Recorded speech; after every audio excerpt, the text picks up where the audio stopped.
Christina hatho hairakpaduna nupa ahomdo leishna leiriba roomduda mai onsilai.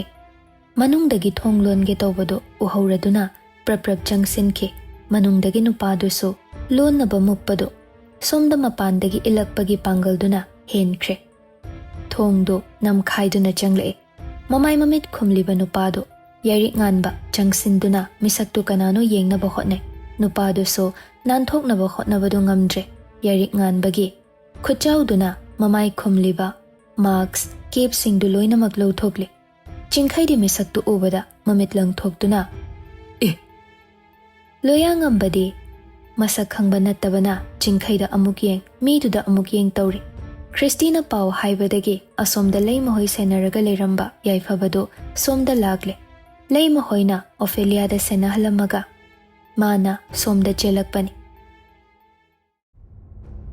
Kaduda leiramibadu ubada masungakpadi phawi.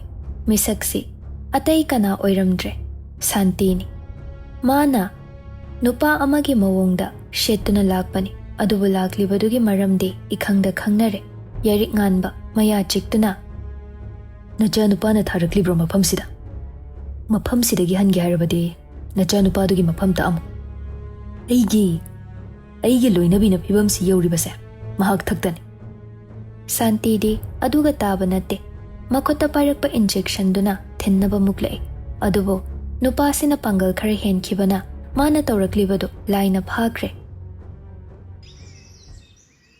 Yaiphabado chingkhaiga loyangambagagi manakta changsilaktuna laonabani mi phuba yengbaunade liklado aina pau haikrabani. Asigi bulbulaya 3 gi prince tugi mapa manba nupise phuba yengdau saruk asomda lao. Si hairaga yaiphabana puthore chingkhaido thongjinda Christina lepadu uraga makhong thangbadu taptha hawi. Yaiphabasu taptha hobagi maram khangi kaishu hairamde loyaga hana mamang thaduna chatpa hokre. Chingkhaido ngasai makhaidi urude. Christy di plus 2 ga masadu komli punduna leirambaduda nokningba phawi. Adubo ma noklude tapna changsenduna lauma panthose liglasu laena haibani. Si khak haiduna Christy gi makhut samlai. Mataududa Christy do ngasidi nahan khaiga manadaba mihul ama khangchong lai. Amuk chingkhaina makhut jetna pairaktuna mabu sambirakpado mangonda safe feel amadi phawhalli. Mapanda thoglaktuna phamnaba thariba adu phawlaktuna tapna mabu hana phamhalli. Aduga masuna kanda phamthare. Christy su waridu kai hodokani khanbada matha sai. Kuire asumna ma chingkhaigi mamangda ikoi koibagi ihul ama phawbasi hanana angang oiringai nungshinarakpani hairabasu matamdugi ingaw ngawba matau singduga hojik makhoina mapung marai pharaba matamsiga yamna khetnaram. Pokning wakhal phibam murti asi ahongba kaya ama ure. Christy chingkhaida yenglaga makhoi anina angang oiringai loina khiba mikup kaya ama mamitta ure. Matomta shu mamitto ngangsilai. Chingkhaido mamai leisilakpada Christina mabu yenglambaduda kaidore aduga mune yengamide. Christy do mamai phatlei thoke karigino masadu gyan tajade. Chingkhai uraga mapi tage tawramlibaduda masa matomta wakhal tauje karigi asumna phaminaringai asuk pukning irang langlakliba ma hana mamangda asumna chingkhaiga phaminaduna wari saba kaya ama yaukre. Adubo ngasigi asumna nongmata asigumba matawdi oikhide. Chingkhaidi mana mamai leithokibaduda aibu sagyam thijalabo nangna yengingdabai leithoidubo. Christy wa haiduda matomta noktho ure. Chingkhainadi madu khangba nattabanina phone lawthoktuna masa matomta camera duda yengje. Ai kasum tawdi kaino yam thirabaga malure. Si haiduna amu Christy de yenglai. Christy su mamaidu leithoraktuna chingkhaida yenglai. Marakta misunderstanding kaya ama laikhiba singdugi maram asengbado khanglakpada ma chingkhaiga wari saningkhibani. Karigi mangonda asengba achumba haidabano haina. Adubu mana asengba haina bagi tanja amata pikhidabani. Mana de chingkhaigi lambi amata pikhidabani. Hojiktada mana su khara soikhre haiba khanglakpada chingkhaida mana warokhiba singdu yam nungaitre. Amaromda asuk kuibasi mana nupi atopa amata yengda mabu ngaiduna leiri haiba khanglakpada amuksu masi chingkhaiga loinabada matik charibra khalai. Kaidaurabageba munna sum yenga leiridubo kai wakhal khallinoba. Chingkhai meng kaurakpaduda madi ingak ngakre. Kai haige kaigino nangna ingonda singba wamta haidrise. Chingkhai di hanglakliba wahangdo bahab tade. Kaibuno gyan taramoina mina hairise. Hoi tadi ikom kom na hairakpaduda Christy do paini yengle aduga ma saure haibadu khangnaba makhong naiga kaukhai masado fatlai tho ubada chaina khangphau phaure. Ima ayo as Chingkhai makhongduda tapna paiduna yengbire. Sumain tobase yabro nadabro hairo nang naba mapado. Christy wa mata hairakte nupaduna tawriba matawdo asum yenglaga. Kaigino asukkuibase nangna nachin sumlumaga leirise. Asingba chumba wadudi nang aingonda namdana haiba ngamdabro. Karamba nupano nangse adu kyam nachin lumba. Hainabagi tanjadi nang napidraga. Wahaiduda nupisi phat yenglai. Chingkhai so handakti Christy da munna yenglai. Matawduda nupisi nupasi da michanana yengba ngamdraduna mamai leithoknaba tawi. Toro Christy mingo sida Chingkhai da amuk yenglai. Nangna chinna thokna haidrasu natawduna dum khange. Nangna aingonda kari hainingge haibadu. Ado hojikti haidrasu adum itawna amuk hairake yabro. Christy di Chingkhai na mabu karisu warauda lana khandana hairakpa wahaiduda mabukning nungsikre mamito amuk ngangsilai. Nangna asukkuibase tumina leitrabasu aingonda adum haiba yaba natra. Kaigi aina nangbu lana uhanbano. Kaigino aina nangwanda warau halibado. Chingkhai do Christy gi makhuttuda tapna pairakduna hojikte adum haijarage. Chakhu amdaisu ising thaamdaisu Ekhoi torogi wa amta tadana ai tawgrara. Matang sida hanagi Chingkhai do hena malakle. Christy do nokladuna makhuttuna Chingkhai gi pambomda set tharai.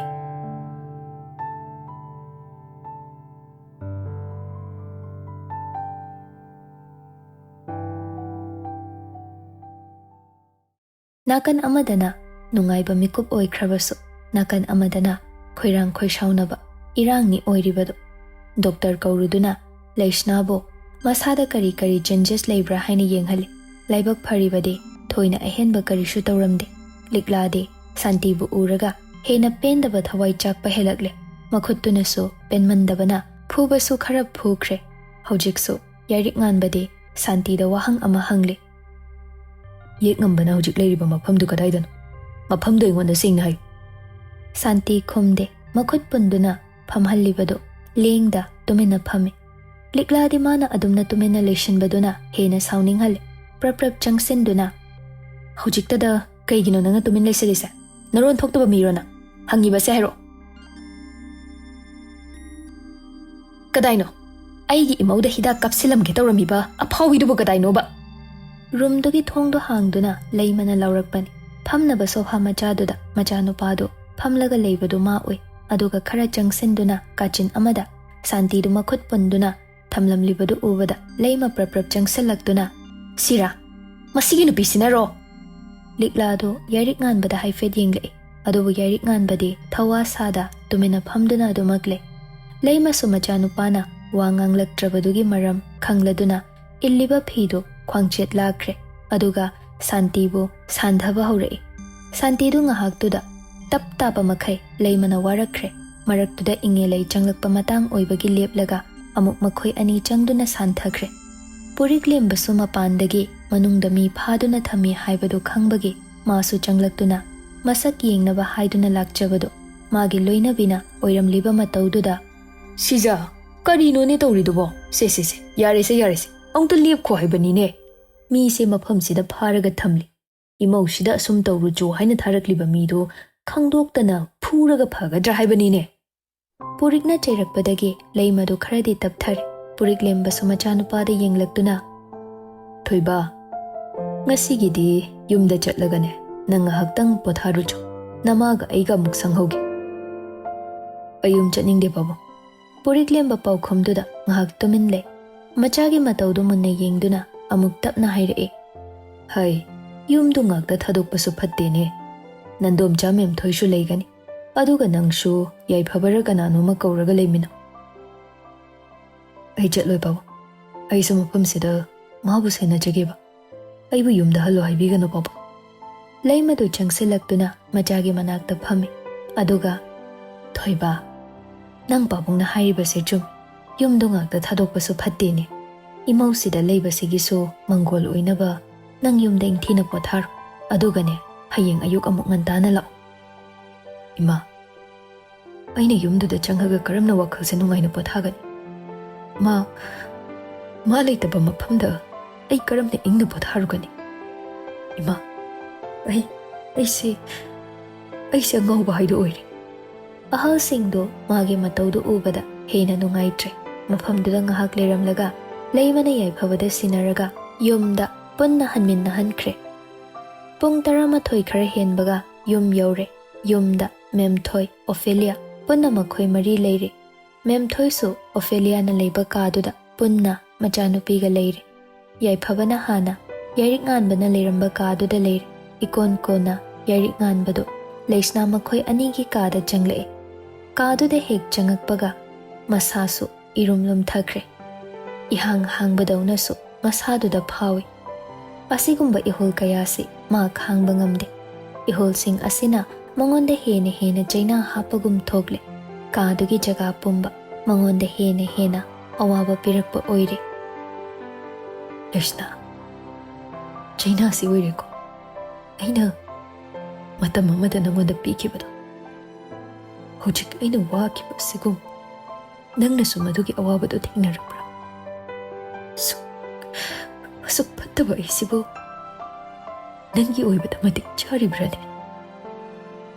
Konjeldu nikna hairakpa wahaini nupasina. Leblibado leimaiduda famthakiduna kappi thamoi shokna hojiksu mamitta ure. Aroiba oina leisnana solamba wahaido mikuptu ningsingluraga hena masasu waba helagle. Nupa oirabasu ma ngasidi kaduda makhol thokna kable. Amuksu letter hapa books tubo koithi thire. Phamung makhada thamkhibadu ningsinglaktuna lauthokduna amuk letter singdu yeng. Paba loishinkhidaba singdo amuk phaktoktuna pai. Letter singduda leisnana magi awanungai wari pumba liri. Iroi loiba letter dudi amuk hanna makhatana mafamda yala aroi haina haiba wafamduda yarik nganba hanjin masigi letter simadi pai. November 9, 2021. Hello, aina wanda wa khara hainingbagi letter sigi mating lauduna wafam khara nangonda hainingbagi irakpan. Ayam sangna de hairar adubu wase loiba phawbadi pabiyu ko yarik nganba. Punchi se miyoiba ikhoi sina yam laina amuk sulau. Aduga kaishu maru oidaba mikup kharada khanglulu bakum amuk sulau hal. Mi ikhoi wakhal singakta lusinna logadaba mikup adudadi laithokna khanduptuna tamthiba lambi oirabasu akiba amata pokta makhong thangjinkhiba kaya aina nangbu nungsikhiba sisu madugumba tamthiba lambi amada ikhongse thangjinkhiba adugumba aise kayada ahenba pamlibanu nangna aige itaw kaya se ngasi phawba amuktang oirabasu khangbiba ubikiba mikup amata leitre. Aigi phamda sumadugi mikup tola khanbiyo haina borni rabasu oithoklaroi haiba ai khang. Aise kayagi matik pangliba nangbu nungsibase aingonda wani khangna hojiksu aigi ahenba pambi thamoi shinadi nangbu nungsiganu haibase yade. China phangni khangna kaisu khangdabi amago aigi phibamse oirakibani. Adubu yarik nganba nang thamoi de yam kal.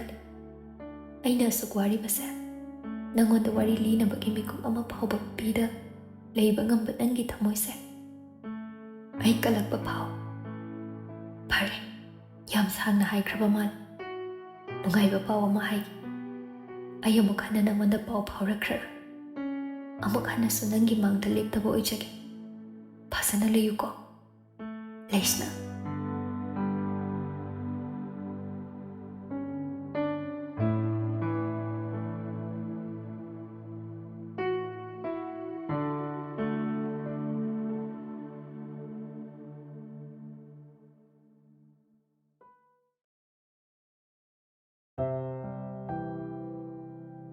ꯌꯥꯏꯔꯤꯛ ꯉꯥꯟꯕ ꯕꯣꯛꯁꯇꯨꯗ ꯌꯥꯎꯔꯤꯕ ꯂꯦꯇꯔꯁꯤꯡ ꯑꯃꯃꯝꯇ ꯑꯣꯏꯅ ꯑꯃꯨꯛ ꯊꯥꯔꯛꯄ ꯗꯦꯠꯁꯤꯡꯗꯨ ꯌꯦꯡꯂꯤ 2021ꯒꯤ ꯃꯇꯨꯡ ꯂꯩꯁꯅꯥꯅ ꯃꯉꯣꯟꯗ ꯊꯥꯔꯛꯄ letter ꯌꯥꯎꯔꯤꯕ꯭ꯔꯥ ꯍꯥꯏꯅ ꯍꯟꯖꯤꯟ ꯍꯟꯖꯤꯟ ꯕꯣꯛꯁꯇꯨꯗ ꯀꯣꯌꯣꯠ ꯑꯣꯠꯇꯨꯅ ꯌꯦꯡꯂꯤ ꯑꯗꯨꯕꯨ ꯌꯥꯎꯗ꯭ꯔꯦ ꯂꯦꯇꯔ ꯑꯁꯤꯅ ꯑꯔꯣꯏꯕ ꯑꯣꯏꯔꯝꯂꯦ ꯆꯍꯤ 5 ꯆꯨꯞꯅ ꯂꯩꯁꯅꯥꯅ ꯃꯥꯒꯤ ꯄꯥꯎꯈꯨꯝ ꯉꯥꯏꯗꯨꯅ ꯂꯥꯛꯄꯗꯣ ꯃꯥꯅꯗꯤ ꯈꯪꯈꯤꯗꯕꯅ ꯍꯧꯖꯤꯛꯇꯗ ꯍꯦꯟꯅ ꯅꯤꯡꯉꯝꯂꯛꯇ꯭ꯔꯦ ꯃꯁꯥꯅ ꯃꯁꯥꯕꯨ ꯍꯦꯟꯅ ꯃꯔꯥꯜ ꯁꯤꯖꯔꯤ ꯑꯁꯨꯛ ꯐꯠꯇꯕ ꯑꯩꯅ ꯆꯩꯅꯥꯁꯤꯡꯁꯦ ꯐꯪꯗꯅ ꯀꯅꯥꯅ ꯐꯪꯒꯅꯤ ꯋꯥꯖꯁ ꯑꯩꯗꯤ ꯅꯉꯣꯟꯗ ꯆꯩꯅꯥ ꯄꯤꯈꯤꯕ ꯑꯩꯗꯤ ꯅꯪꯅ ꯏꯅꯥꯛꯇ ꯂꯩꯇꯕꯒꯤ ꯆꯩꯅꯥꯁꯦ ꯐꯪꯁꯅꯨ ꯂꯩꯁꯅꯥ ꯌꯥꯝꯕꯨꯡ ꯂꯥꯜꯂꯦ ꯑꯩꯅ ꯐꯝꯗ ꯌꯥꯝ ꯂꯥꯟꯈ꯭ꯔꯦ ꯌꯥꯝꯕꯨꯡ ꯌꯥꯝ ꯋꯥꯔꯦ ꯅꯪ ꯑꯩꯕꯨ ꯑꯣꯠꯂꯅꯨꯕ ꯑꯩꯒꯤ ꯏꯅꯥꯛꯇ ꯍꯜꯂꯛꯑꯣꯕ ꯂꯩꯁꯅꯥ ꯑꯩ ꯌꯥꯝ ꯋꯥꯔꯦ ꯌꯥꯏꯔꯤꯛ ꯉꯥꯟꯕ ꯂꯩꯃꯥꯏꯗ ꯆꯥꯏꯔꯤꯕ ꯂꯤꯇꯔ ꯃꯌꯥꯝꯗꯨ ꯃꯈꯨꯠ ꯑꯅꯤ ꯆꯪꯗꯨꯅ ꯄꯥꯏꯁꯤꯟꯗꯨꯅ ꯃꯊꯥꯗ ꯂꯩꯁꯅꯥꯅꯤ ꯍꯥꯏꯅ ꯈꯟꯖꯗꯨꯅ ꯆꯦꯠꯅ ꯀꯣꯟꯖꯩ ꯃꯃꯤꯠꯇꯒꯤ ꯇꯥꯔꯛꯂꯤꯕ ꯃꯤꯠꯂꯨꯗꯨꯁꯨ ꯂꯦꯞꯇꯦ ꯃꯅꯤꯡ ꯇꯝꯗꯨꯅ ꯑꯗꯨꯃꯛ ꯁꯤꯟꯊꯍꯜꯂꯤ ꯁꯣꯝꯗꯅ ꯋꯥꯈꯜ ꯇꯥꯗꯅ ꯍꯤꯞꯇꯨꯅ ꯂꯩꯔꯤꯕ ꯂꯩꯁꯅꯥ ꯎꯏꯁꯤꯜꯂꯤꯕ ꯃꯃꯤꯠꯇꯨꯗꯒꯤ ꯄꯤ ꯃꯔꯤꯛ ꯈꯔ ꯁꯤꯟꯊꯔꯛꯏ ꯃꯉꯣꯟꯗꯁꯨ ꯐꯥꯎꯔꯤꯕ꯭ꯔꯥ ꯌꯥꯏꯔꯤꯛ ꯉꯥꯟꯕꯅ ꯊꯃꯣꯏ ꯁꯣꯛꯅ ꯀꯞꯂꯤꯕꯁꯦ ꯃꯥꯒꯤ ꯃꯐꯝꯗꯁꯨ ꯌꯥꯏꯔꯤꯛ ꯉꯥꯟꯕꯕꯨ ꯃꯊꯥꯗ ꯀꯣꯟꯁꯤꯟꯅꯤꯡꯕ꯭ꯔꯥ ꯊꯪꯅꯕ ꯃꯤꯀꯨꯞꯇ ꯂꯩꯁꯅꯥꯒꯤ ꯃꯈꯨꯠꯇꯨ ꯈꯖꯤꯛ ꯇꯞꯅ ꯂꯦꯡꯂꯛꯏ